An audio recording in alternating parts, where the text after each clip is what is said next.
Now we're going to talk about the different areas inside and outside of the heart.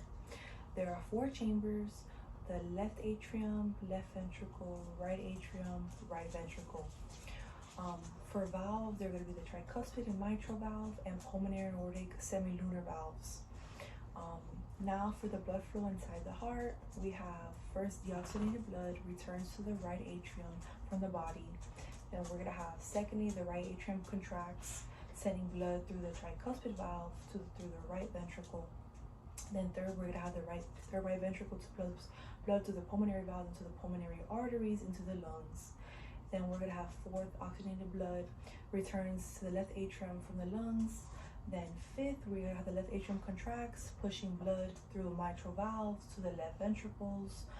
Then we're going to have the left ventricle pumps oxygenated blood through aortic valves into the aorta to the body, the rest of the body. Then for the coronary circulation, so blood vessels, the coronary arteries and veins supply heart with oxygen and nutrients. The right coronary artery and left coronary artery divide into branches to nourish the heart muscle, and the coronary veins then collect the oxygenated blood, draining into the coronary sinus, which then returns blood to the right atrium.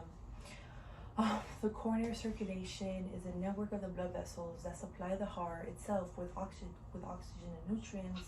The coronary arteries originate at the base of the aorta and divide into two main branches. All right, so in addition, we have the heart, which is surrounded by the protective sac called the pericardium, consisting of the fibrous pericardium, the outer layer, and the serous pericardium, the inner layer. This structure helps cushion and protect the heart. All right, so now I'm going to explain the heart. I covered this so that I can explain it to you how you asked. So we're going to go from here. So the first we're going to have number 1. Number 1 is when the blood enters the right atrium from the superior and inferior vena cava. Then we're going to have number 2. This is when the blood in the right atrium flows through the right AV valve into the right ventricle. Then we're going to have number 3.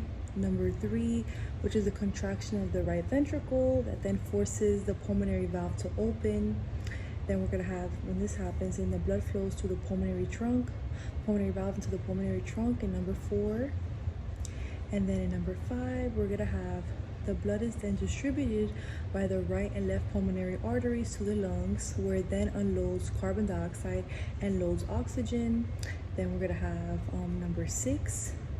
Number 6 is where the blood returns from the lungs, from the pulmonary veins to the left atrium. Then the blood in the left atrium then flows through the left AV valve to the left ventricle. That's during number 7.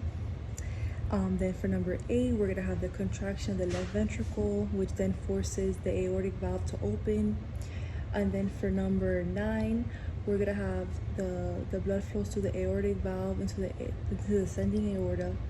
And then second to last, we're going to have the blood in the aorta that then go to every organ in the body, where it then unloads the oxygen and loads carbon dioxide. And lastly, we're going to have the blood returns to the right atrium from the vena cava, and then the process then starts all over again until the last day we are alive.